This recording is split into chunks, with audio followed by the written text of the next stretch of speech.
तो नेक्स्ट इसमें हमारे पास आ जाता है फॉर्मल चार्ज। अब फॉर्मल चार्ज जो है वो किसी भी एक बड़े मॉलिक्यूल के लिए है, बेसिकली पॉलीएटॉमिक मॉलिक्यूल के लिए है।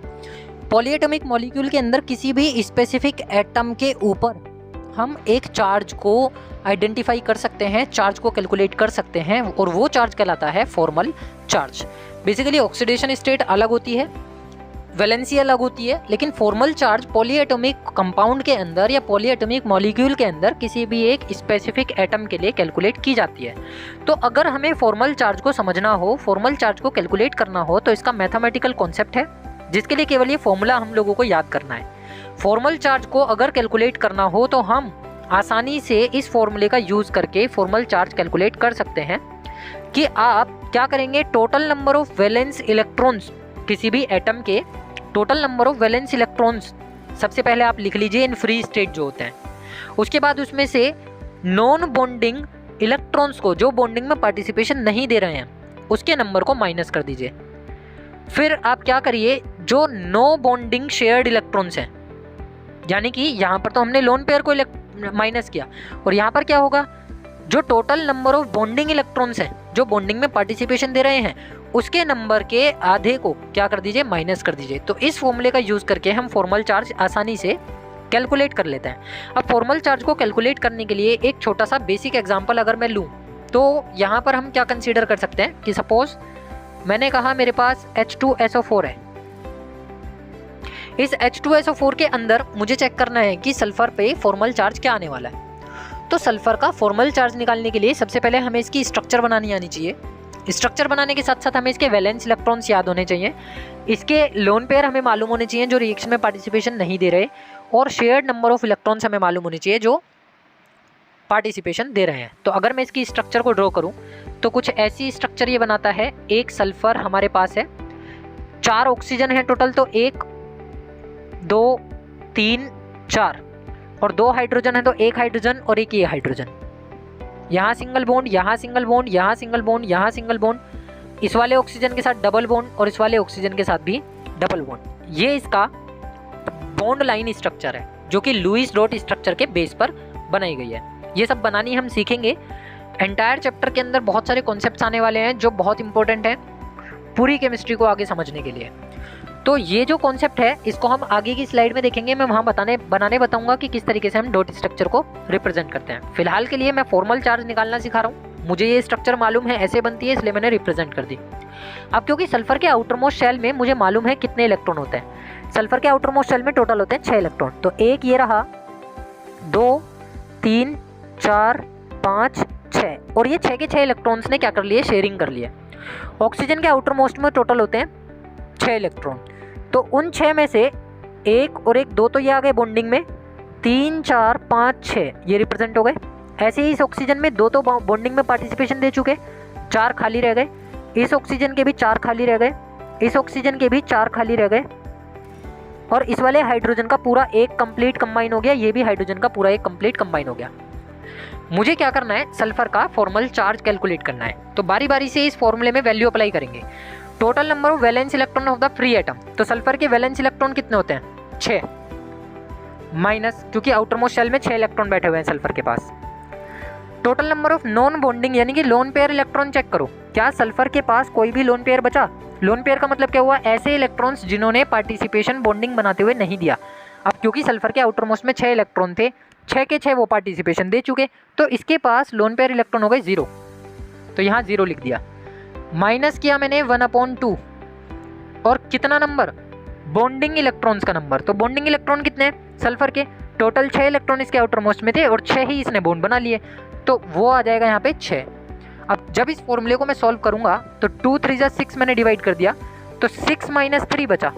6 - 3 का मतलब क्या हो गया, 3। इसका मतलब ये हुआ कि सल्फर पर फॉर्मल चार्ज होगा यहाँ पर 3। आंसर आ रहा है प्लस का, इसलिए formal charge should be represented with plus sign. तो इस तरीके से हम किसी भी पॉलीएटॉमिक मॉलिक्यूल के अंदर किसी एक स्पेसिफिक एटम के ऊपर फॉर्मल चार्ज कैलकुलेट कर सकते हैं। यानी अगर मैं सपोज कोई एक और एग्जांपल ले लेता हूँ, मैंने ले लिया Na2CO3 और मैं कह रहा हूँ कि कार्बन पर कैलकुलेट करो, तो Na2CO3 की स्ट्रक्चर हम कैसे बनाएंगे। बेसिकली ये एक सॉल्ट फॉर्मेशन है, अब अगर मैं इसकी स्ट्रक्चर की रिप्रेजेंटेशन करूं तो सोडियम मैंने ये ले लिया, दूसरा सोडियम मैंने ये ले लिया, कार्बन को मैंने यहाँ रख दिया, एक ऑक्सीजन, दूसरा ऑक्सीजन और तीसरा oxygen, single bond single bond single bond single bond और ये डबल बॉन्ड। कार्बन के भी 4 बॉन्ड पूरे हो गए, ऑक्सीजन के 2 बॉन्ड पूरे हो गए, सोडियम का 1 बॉन्ड पूरा हो गया। सारी चीज़ें सेटिस्फाई हो रही हैं। अगर मैं फॉर्मल चार्ज के फॉर्मूले में वैल्यू अप्लाई करूँ बारी बारी से तो फ्री, क्योंकि मैं कार्बन का कैलकुलेट कर रहा हूँ फॉर्मल चार्ज, तो कार्बन के लिए ही मैं देखूंगा। तो वैलेंस इलेक्ट्रॉन कितने कार्बन के? 4। आउटर मोस्ट शेल में टोटल 4 इलेक्ट्रॉन, माइनस करूंगा। बॉन्डिंग में पार्टिसिपेशन ना देने वाले इलेक्ट्रॉन यानी कि लोन पेयर, तो कार्बन पर तो एक भी लोन पेयर बचा ही नहीं, 4 इलेक्ट्रॉन थे, चारों ने बॉन्डिंग में पार्टिसिपेशन दे दिया तो 0 हो गया। माइनस करूंगा अगेन 1/2, कितना? Shared electrons in the bonding, तो बॉन्डिंग में इसने 4 इलेक्ट्रॉन को शेयर किया है तो 4 के आधे को माइनस करेंगे तो 2 2 4 माइनस हो गया। देन आपके पास बचेगा 4 - 2, आपके पास जो वैल्यू आ रही है क्या आ रही है? 4 - 2। इसका मतलब ये हुआ कि कार्बन पर फॉर्मल चार्ज होगा +2, क्योंकि आंसर प्लस का आया है। इस तरीके से किसी भी पॉलीएटॉमिक मॉलिक्यूल के लिए फॉर्मल चार्ज की कैलकुलेशन कर सकते हैं, केवल हमें ये फॉर्मूला याद रखना है। नेक्स्ट आ जाती है हमारे पास ऑक्टेट रूल की कुछ लिमिटेशंस है। ऑक्टेट रूल कहाँ कहाँ फेल हो जाता है, किस जगह पर ऑक्टेट रूल काम नहीं करेगा। तो सबसे पहली जो चीज़ है वो ये है कि जो इनकम्प्लीट ऑक्टेट वाले सेंट्रल एटम हैं, जैसे मैं LiCl की बात कर रहा हूँ या BeH2 की बात कर रहा हूँ, एक है मेरे पास LiCl मॉलिक्यूल, एक है मेरे पास BeH2 मॉलिक्यूल, इनमें ये जो सेंट्रल एटम है इनका ऑक्टेट इनकम्प्लीट है। लिथियम का भी ऑक्टेट इनकम्प्लीट है और बेरिलियम का भी ऑक्टेट इनकम्प्लीट है। अगर हम इनका इलेक्ट्रॉनिक कॉन्फ़िगरेशन करके देखेंगे और हाइड्रोजन को कनेक्ट करेंगे तो इनका ऑक्टेट कंप्लीट नहीं हो पाएगा। यहाँ पर ऑक्टेट रूल फेल हो जाता है, ना तो इस मॉलिक्यूल पे काम करेगा ना इस मॉलिक्यूल पे काम करेगा, तब भी ये स्टेबिलिटी में पाए जाते हैं। दूसरा जो इसका लिमिटेशन है जहाँ पर ये ऑक्टेट रूल काम नहीं करता कि odd electron molecules like NO2 या NO, चेक करके देखें अगर हम तो नाइट्रोजन के पास 7 इलेक्ट्रॉन होते हैं, ऑक्सीजन के पास 8 इलेक्ट्रॉन होते हैं, टोटल इलेक्ट्रॉन हो गए 15, और कैसा मॉलिक्यूल हो गया? ओड इलेक्ट्रॉन मॉलिक्यूल हो गया।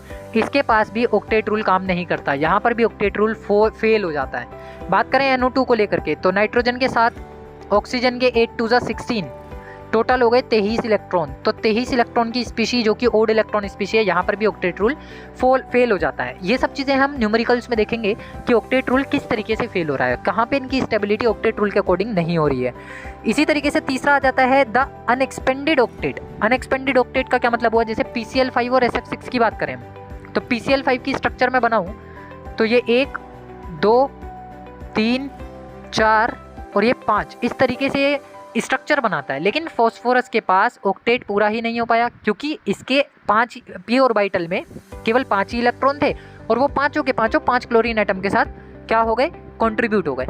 तो ये अपने ऑर्बिटल को एक्सपेंड नहीं कर सकता। अब जब ये ऑर्बिटल को एक्सपेंड नहीं कर सकता तो ये 3 इलेक्ट्रॉन को गेन भी नहीं करने वाला। जब ये 3 इलेक्ट्रॉन को गेन नहीं करेगा तो इसका मतलब ये हुआ कि इसके पास अनएक्सपेंडेड ऑक्टेट होता है, जिसकी वजह से यहाँ ऑक्टेट रूल फेल हो जाएगा। सिमिलरली SF6 के अंदर भी सल्फर पे ऑक्टेट रूल काम नहीं करता। तो ये हमारे कुछ बेसिक कॉन्सेप्ट्स हैं केमिकल बॉन्डिंग के जो एंटायर चैप्टर में काम आएंगे, जिसमें अभी तक हमने केवल बात करी है ऑक्टेट रूल को लेकर के, कोवेलेंट बॉन्ड को लेकर के या फिर इलेक्ट्रोवेलेंट बॉन्ड को लेकर के। कोसेल अप्रोच और लुईस अप्रोच के बाद ही ये सब पॉसिबल हो पाया कि हम मॉलिक्यूल्स के बीच में या एटम्स के बीच में क्या देख पाए? बॉन्ड्स की फॉर्मेशन को चेक कर पाए। तो आज के लिए केवल इतना ही, कल मिलेंगे कल की क्लास में नेक्स्ट वीडियो में। नेक्स्ट टॉपिक हम पढ़ने वाले हैं आगे आयनिक बॉन्ड को लेकर के कि आयनिक बॉन्ड की फॉर्मेशन कैसे होती है या कोवेलेंट बॉन्ड की फॉर्मेशन कैसी होती है, उनके कौन कौन से ऐसे फैक्टर्स हैं जो उन पर अफेक्ट करते हैं।